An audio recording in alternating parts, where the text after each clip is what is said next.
How are the parents?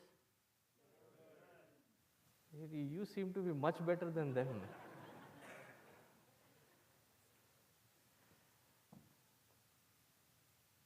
So all of you have been asked to assemble here because this was one of the traditions that which we have, where we distribute the Japa Mala to the 9th graders. But in the last year and a half or two, we have not been able to give it to the 9th graders. So we will start with the 9th grade. How many of you are in 9th grade? Please raise your hand. Cool. How many of you are in 10th grade? Good. The 3 of you, can you shift here?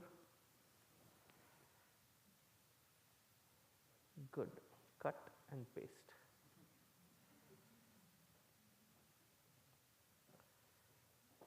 So I know for sure that the 9th and 10th graders were not given this Japamala, right?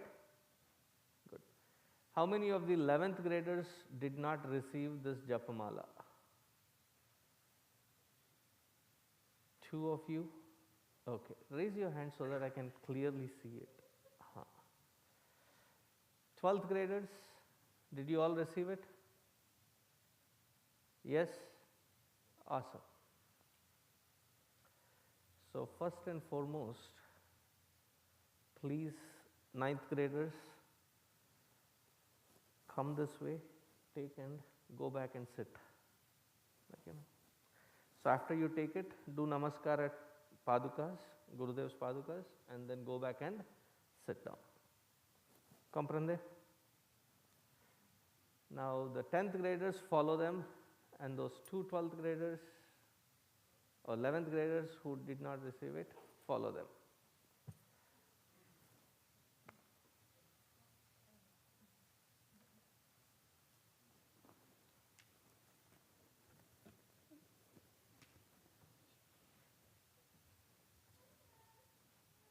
Come to the side.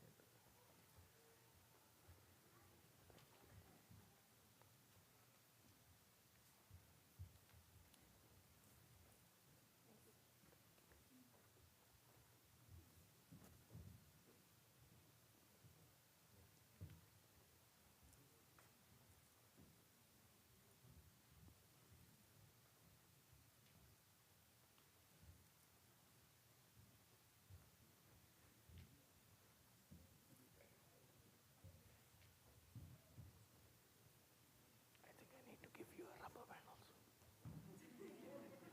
Oops. Sorry, man. The mic.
Just like the doctors give a prescription, and after the prescription is given, they also give the general guidelines as to how to use it. You may end up liking the medicine and drinking it up all on one shot, but that is not how it is prescribed, right? For its effectiveness, one should be taking it as prescribed, usually a little dose per day, maybe couple of times per day. Similarly, this Japamala has been given Or if you are learning Spanish, then Japamala. So this Japamala has been given to all of you. First and foremost, it is not an alankara or abhushana, so it is not to be worn on your wrist or your ears or wherever else. As soon as you go home, please keep this. You all have an altar in your house, so keep it in front of the altar. First point. Second, do not leave this on the floor. So keeping it on the folder or a bag is fine. Don't leave it on the floor. Third, how does one use it? So first is the ring finger and the little finger along with your thumb make this sign. Can you all make this sign? Let me see it. Gracias.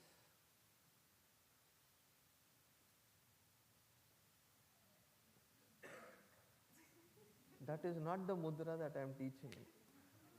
Okay. Because the fingers were poking into the eyes.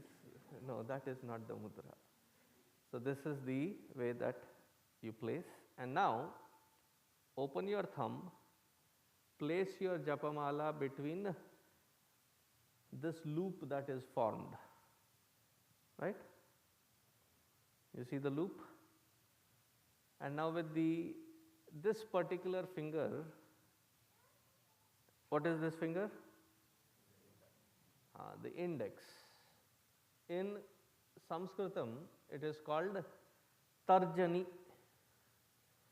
Tarjani means Tarjayati Paran iti Tarjani. The one that threateningly admonishes others. Therefore, it is called Tarjani. Tarjayati Paran iti Tarjani. And this is symbolically representing the ego. Why? Kabir Das ji very beautifully says that we are very eager to point at others and blame others, forgetting that though one finger is pointing towards others, three of them are actually pointing towards yourself. So my Hindi teacher who used to teach this particular segment of Kabir Das Dohas, because it is going to come back to him, right? So he used to always point everybody as you. So he's saying that all 5 fingers are pointing at you, none pointing at me. Anyway, this finger is that which symbolizes the ego. So when you hold this Japamala, this finger is kept away. The sadhana is to keep the ego away and to transcend that ego. So it represents that. You are not holding the Japamala, but it is very loosely hanging in the loop, right? And then once you finish one round of chant, supposing the mantra that you are chanting is Hare Rama, Rama Rama, Hare Hare, Hare Krishna, Krishna Krishna, Hare Hare. I chose specifically a longer mantra so that you come to recognize that it is not immediately rotated, it is only after you chant you rotate this one bead.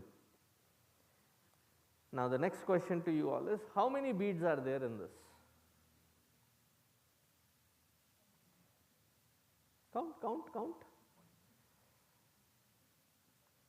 Are you sure? Thank you. 27 is partially correct.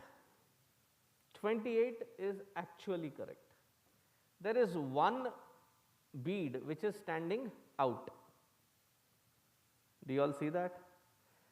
That one which is standing is called Meru. It also represents Bhagavan or Paramatma. So when you come to the 27th time of chanting, so there is this Meru. You do not cross Bhagavan or Paramatma, but instead you reach, all your effort is to reach that Paramatma, and then what you do? After having come to the 27th one, you flip the mala. So the 27th one becomes the first one. Now, how many times do you have to do this? You have to repeat this 4 times. 4 times 27 is 108. There is a deep significance of this number 18 or 108 in our Hindu way of life, specifically 108. Do you know why we chant 108? Anybody? First to kids, then I will ask the parents.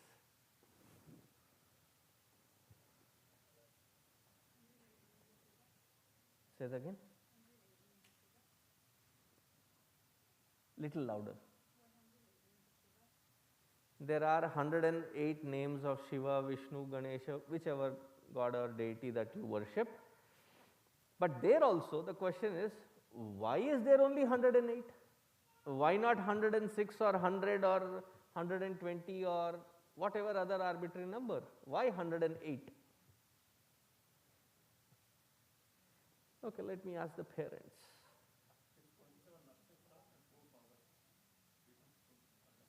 27 nakshatras and 4 padas.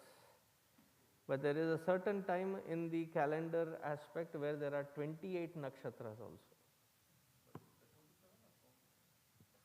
Now, at that time 28th also will get counted. So the count will go berserk. Yes, Amma. Amma, you can put on the mask and speak. That is when we have to be careful.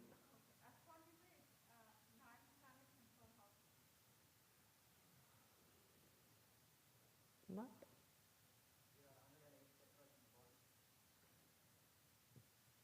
The most, thank you for that answer.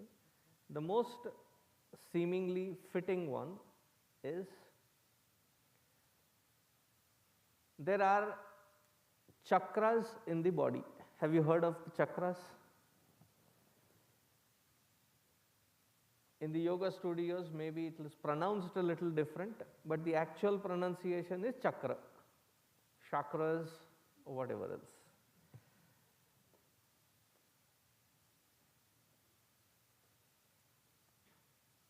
In total, according to the Upanishads, there are 72,000 nerves, nadi. 72,001. 72,000 nerves are physically seen. There is one nadi which is not physically seen. It is a subtle nadi through which the energy flows, and that nadi is called Sushumna nadi.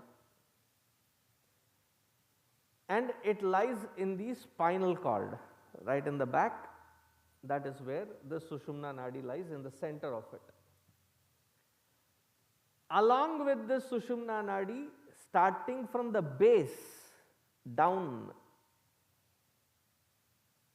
all the way up until the head, there are 7 chakras. How many? 7. But then we have to understand this holistically, that these chakras are not just in these 7, but there are in total about 108 chakras in the body. What grade do you get introduced to topic of electricity? Do you get introduced to it? in physics? In 11th. So you will see that there is, wherever there is several electric wires, insulated wires that cross each other, it forms a certain energy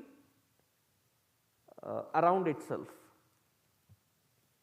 Similarly, when these nerves, physical nerves, are crisscrossing each other, there are certain nodes where it is crossing the highest.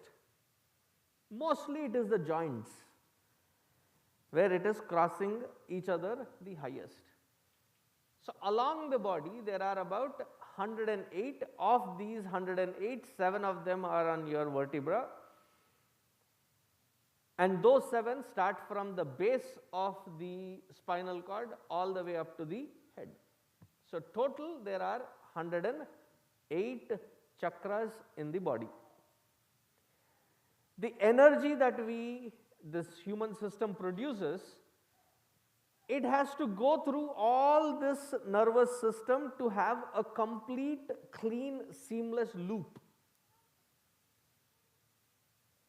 So those who are studying electricity, there is a positive and a negative, and both of them have to be connected, without which the electricity will not find a complete loop for it to pass through.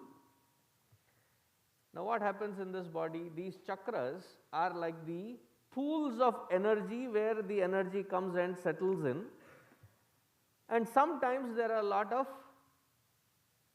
mala means lot of subtle dirt that settles there, not allowing that energy to flow. So what happens when you chant every day in the morning 108 times of this? It has the power to clean each one of these nodes of chakras at all 108, that thereby there is a complete seamless connection of energy flowing.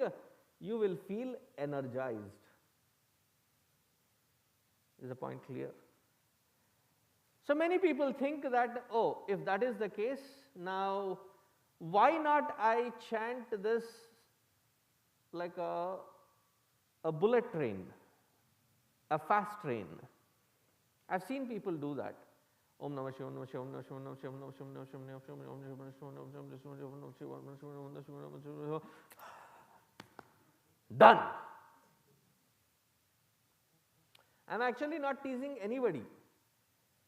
When I was of your age, I used to do the same thing. Because in my family where we were growing, the rule was, after we come back from school, finish our homework, go out to play, come back, take a shower. Before food, we had to light the lamp, sit in front of the altar, and we had to necessarily chant either Vishnu Sahasranama or Lalita Sahasranama. So net result was, parents, sorry, I am sharing this with the kids. Net result was the entire Vishnu Sahasranama with the Purva Patha and the Phalashruti. Between me and my brother, we used to chant it under 7.5 minutes. Now what we ended up chanting, only he knows. It was pretty fast. But it is only after going to the Brahmachari training course where Japa Yoga Sadhana was taught, I realized the benefit of it, the utility of it, and the impact of it. It is actually a science, and this has to be done in sync with our breathing. So, what is the process? Every day after you wake up in the morning, if chanted properly, it doesn't take more than 15 minutes for 108 times the Nama to be chanted. Those of you in 12th grade, Please raise your hands. Cool. Along with your Japamala, there is a mantra required. Do you all have a mantra? Yes, no? How many of you don't have a mantra? Oh, so all of you have a mantra?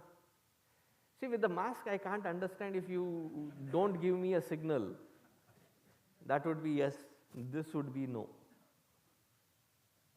Thank you for the signal. 11th graders, do you all have a mantra to go along for your japa? Yes? How many of you don't have? Raise your hand. Everybody has it? Cool.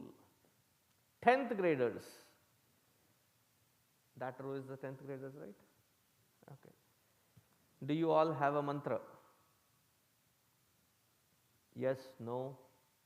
How many of you don't have a mantra? 1.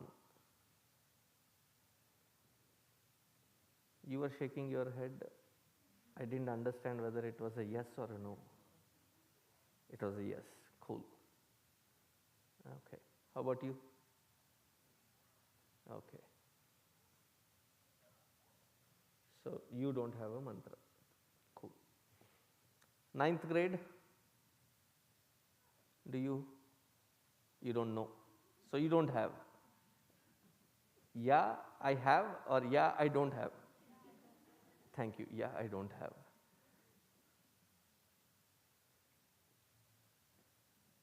You have a mantra. Okay, good.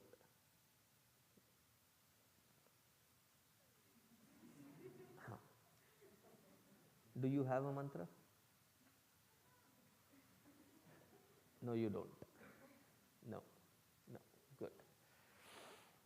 All those of you who just said that you do not have a mantra, let's do a little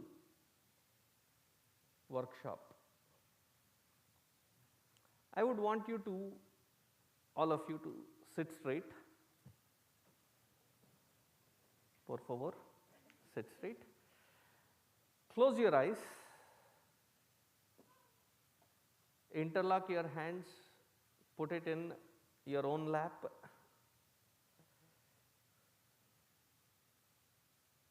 Now when you think of God, don't open your eyes, close your eyes. I would want you to think of Bhagwan very intensely. What form comes into your mind? There may be several forms. Give me the top 3 forms that you have visualized.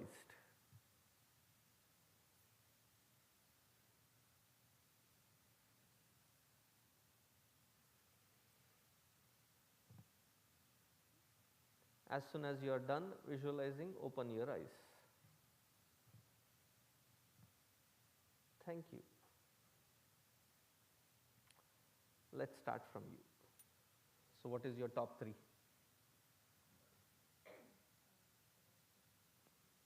Ganesha, Vishnu, Shiva. So please take a paper and pen. If you do not have, then open notes on your phone and type the following. For Ganesha, the mantra should be Om. Is it open? Om Gam, G-A-M,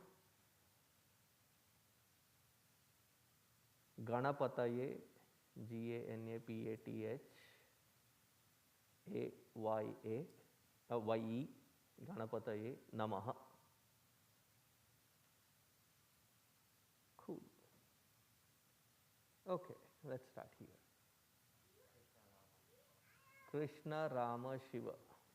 So please keep your mobile phones ready, or whichever pen, paper, or those of you who already have a mantra don't need to bother. And please don't leave the Japamala on the floor. Thank you. You ready? Om. K-L-E-E-M. Can you pronounce it? Kleem. Om Kleem Krishnaya Namaha.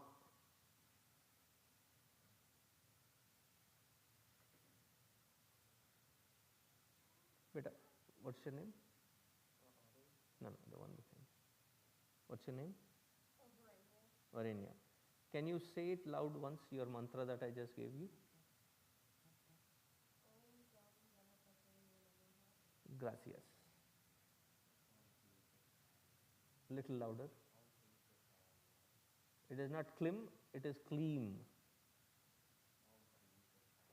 Thank you. What is your top three? Rama, Ganesha and Krishna. So let's go with Ramji. Om Shri Ram, Jai Ram, Jai Jaya Ram, Om. Your mantra will have Om both in the beginning and in the end. Can you repeat it once?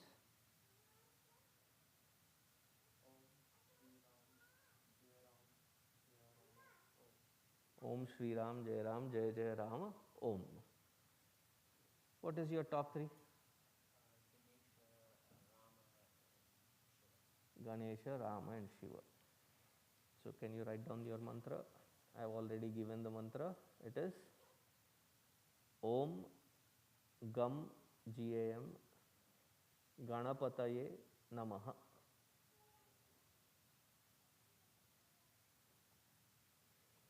You already have a mantra. You don't have a mantra. What is your top three? Krishna, Shiva, Ganesha. So the mantra of Krishna I have already given. Will you write it down again? Have you written it down? Om Kleem K-L-E-E-M Krishnaya Namaha.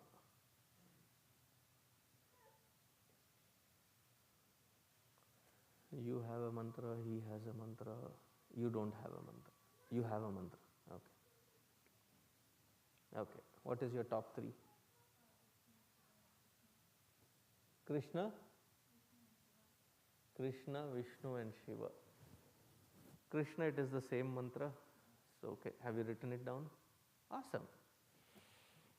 Now that you all have a mantra, right?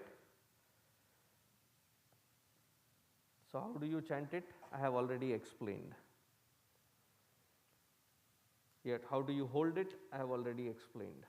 Now, please pay attention to the science behind this Japa Yoga or the mantra chanting, which is called Japa Yoga. Can you all sit straight? Straight, kana.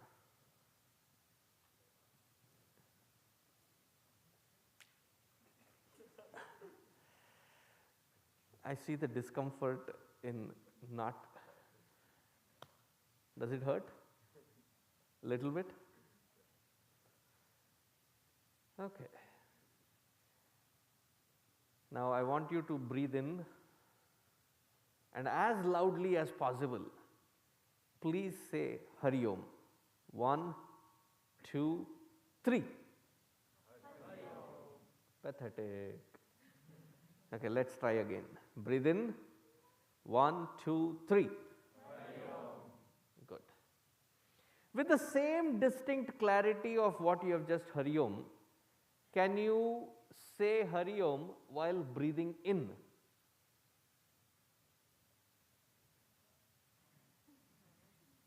Oh, the parents are also attempting.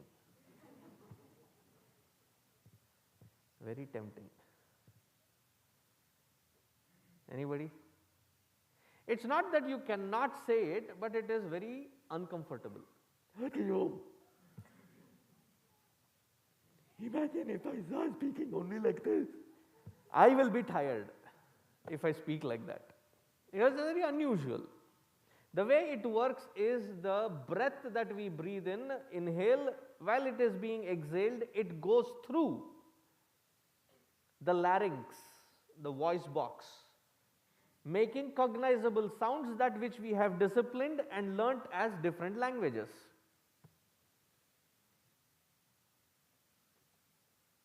The reverse process is not natural. First point to observe in that. Second point is, when we breathe in and out, as we breathe in and out, this breathing has got a direct connection with our thinking and thought processing. At this point that all of you are seated here, with minimal amount of agitation, if at all there be any, how is your breathing right now? How would you describe your breathing right now? Anyone? Steady. I am asking you to describe what that normal is. So, steady. Is it deep enough or is it shallow?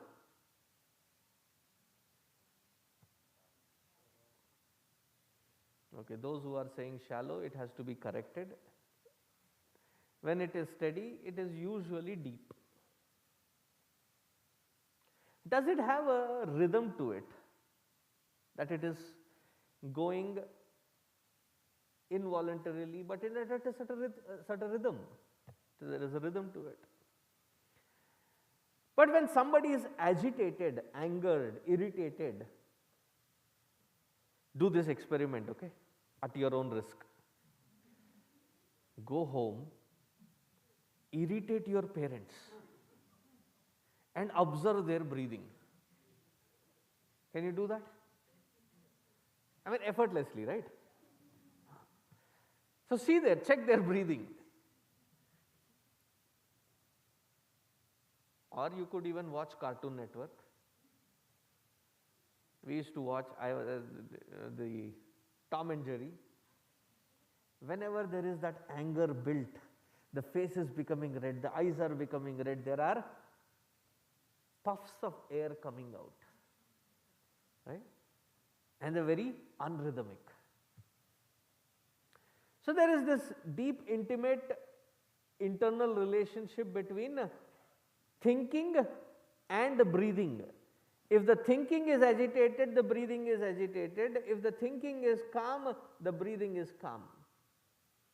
Can we control our emotions with ease? You're like, somebody has irritated you, you have clenched your fist, almost about to pounce, give them one. At that point somebody reminds you, be calm, and then your fist just drops. When do we recognize? After the fist has landed, and then you say, oops, sorry. Right? It's only posthumous. After we react, after we vomit our reaction, that is when we come to some cognizing factor. So to control the emotions becomes difficult, whereas to control the breathing, it is not at all difficult. Let's try. Sit straight again.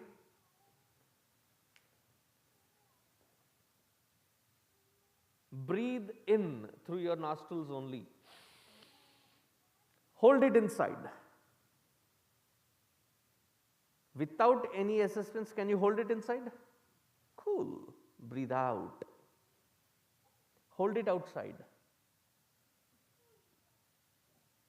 Breathe in. Good. Was it easy? When you are getting angry, somebody comes and tells you, don't get angry. Why are you getting angry? You should not get angry. You know that you should not get angry. The more somebody keeps telling you that you should not get angry, you will start getting riled up, you know. But I know I should not get angry. Isn't that the case? But whereas with breathing, it is accessible, it is controllable. So the rishis have found that through the breathing, you can actually control your thoughts and your mind. And this technique was taught in the Gurukulas right at 4 years of age. A discipline to control the mind before you are given the opportunity to learn. And that process was called Yajnopavita Samskara, sacred thread ceremony. And Gayatri Mantra was initiated, given to the students. Along with that Gayatri Mantra, this breathing exercise and technique was also taught to them, which was called Pranayama. So today I will teach you one easy method. It is known or recognized as Sahaja Pranayama or Prana Vikshana. Now all that you have to do is, you first sit straight. Both parents and students. Now what happens when you sit straight? Your lungs have maximum capacity to breathe in, and when you breathe in, you are maximizing the input of oxygen, and because the oxygen is going maximum, you don't have to feel, or your brain doesn't have to feel that it is lacking oxygen, and then in between yawn. We know scientifically it is proven that we yawn maximum when the brain is not receiving maximum oxygen. One slight correction that if you can do to stay alert and to maximize your brain's production is, please sit straight. Very simple.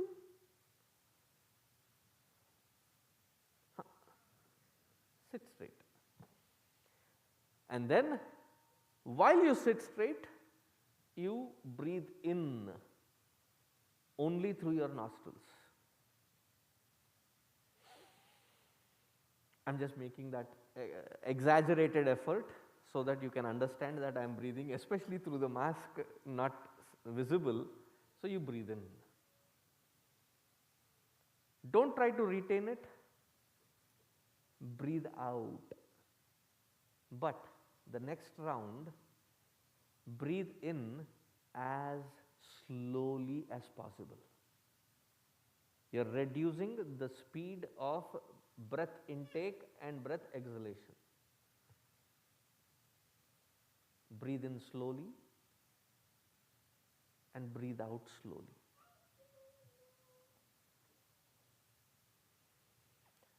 In Patanjali Yoga Sutra, there is one particular portion where it says that each person has got a very limited number of breathing cycles, inhalation and exhalation. Those who can extend that breathing inhalation cycles, they win over longevity and thereby extending the number of years that you can live. Experimented, proven. The turtles seem to live 200-300 years easily, and their breath cycle is one of the longest ones. It can breathe in and survive on one single breath for the longest time. All these animals which have longevity, they have tremendous amount of breath control. Now, I am not asking you to aim for 300-400 years, at least these 80-90 years to stay healthy, because the medical bills in America are pretty strong. The bill goes directly to your dil. It affects. So stay healthy, and one of the best methods is breathe in and out, regulating it to the slowest input, slowest output. We have already experimented that you cannot say something without exhalation happening, right? So let us combine these two methods. So you are sitting straight, you are holding the Japa mala, your one hand is in your lap, with the other hand you are holding the Japa mala closest to your heart, and then you are doing your Japa, the mantra. So you inhale, and as you are breathing out, Om Namah Shivaya, and then again breathe in. So in this time when you are breathing in, you can move the bead one time because you have just completed it. And as you have just taken the breath in slowly, while you are exhaling again, Om Namah Shivaya, another round you move while you are inhaling. Thus, try completing the entire Japamala, 4 rounds of it, once at least in the morning and once at least in the evening, just before sleeping. How many of you find it difficult to sleep at night? Both children and parents? Hoga na? Now let me define what does it mean, sleeping problem. That you keep flipping on that bed like a dosa. Sometimes this side, sometimes that side, sometimes on your stomach, sometimes on the side. Gymnastics or gymnastics. Does it sound familiar? Blessed are those who can, as soon as they land on the bed, they are done. Within a minute, they can knock out. Strangely, because I do a lot of counseling, in the spouses, one of them is such blessed fellow. One hits the bed and sleeps, the other is biting the nails off and like again slept away. I can't sleep. And moreover, this snoring is disturbing.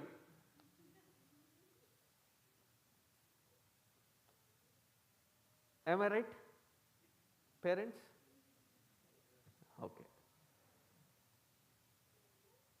So those of you who have the problem to sleep, especially at night time, put your screens away at least an hour, hour and a half before you sleep. Put it away. Put it in silent, put it in plug-in, and put it far away from your reach. For 2 reasons. At night time you are not itching, cudgeling to pick that phone up just before you sleep. Second, in the morning when the alarm rings, it is far away, it forces you to get up and then go turn it off. That's why it a dual purpose. Keep it far away. Just before sleeping, not on the bed, in front of the altar, sit down, do this 1 round and then immediately go and sleep. You will find your mind so relaxed, so unwound that it is easy to sleep. This japa, what does it do? First, the benefits of japa. First, it gathers our scattered mind. Usually we are like scattered all over the place. This gathers that mind. First step. It brings accessibility to our own mind. Third, it balances the mind. Fourth, it gives control on that mind. Fifth, it generates enough maximum energy which can be channelized to the inner worlds of meditation and contemplation, or the outer world of any accomplishment, any kind of job, any kind of work. How effective is this? Do you all watch NBA? Are the Mavs in the playoffs? Oh, the sixth game they lost, huh? They won. Otherwise, they would have been already gone. Okay. I just watched one portion of it, 24-22, and after that I went away. So they won. So seventh game is there. So watch it. Whenever the player is taking a 3-point shooter penalty, right? It's a 2-pointer, not 3-pointer. So when they take that, what do? They're dribbling the ball, but along with that, they're focusing on their breathing. They're taught this very technique to focus on their breathing. Why? On an average, there are about 10 to 20,000 people in that sports arena. Have you ever been to the American Airlines Center? Have you seen the crazy crowd there? There are people who, as you are going in, you are given noise making instruments, clappers, free. Along with the clappers, there is a gifted loudmouth. People are screaming on the edge of their seat, clapping. Imagine if you are trying to think and focus and somebody is specifically sitting right across with you, clapping and then yelling at you, "Go, Mavs, go!" It is quite distraction. Sorry, it is not quite there for a distraction, right? Now, amongst that all distractions that is there laid in front of you, you have to gather your mind to that present moment so that all these distractions can be transcended immediately, instantly. How do they end up doing it? They focus on their breath. They bring that mind into that zone. And undistracted, they take the hoop. Similarly, this breathing exercise along with this mantra, it gives you accessibility and control into our own mind. With an accessible, balanced mind, sky is the limit of what you can accomplish, what you can achieve, how efficient and effective you will be in your own lives. Clear? So all the best. Parents, please allow them the room for 15-20 minutes in the morning with the altar where they can sit and practice it. If you also want to discipline your lives along with your children, you can sit along with them. Learn something from them. I told the parents to give you that time and scope. So in the morning, preferably. In the evening also, if you can add 15 minutes to charge up your mind in the morning, 15 minutes to wind down before you hit the bed. You will see that this Japa Yoga does wonders. Clear? All the best. Yes, sir. Can I add just some motivation to the kids? I know you are all like pressed for time. You don't have time to do anything, and you got studies and finals. So Swamiji is saying if you can calm your mind, sleep, go deep, you need to end up needing less sleep, and when you get up, you'll be more refreshed. You'll actually have more free time to do what you have to do. Thank you. Thank you for the add-on. Okay, let's conclude. Om Shanta Shanta Shanti. Harihi Om Shri Gurubhyo Namaha. Harihi Om. I promise if you do this, your anxiety, your uncertainty, your irritability, frustrations, feeling dejected, feeling sad, feeling uninspired, all of these will be easily washed away and you will feel a surge of energy every time you do it.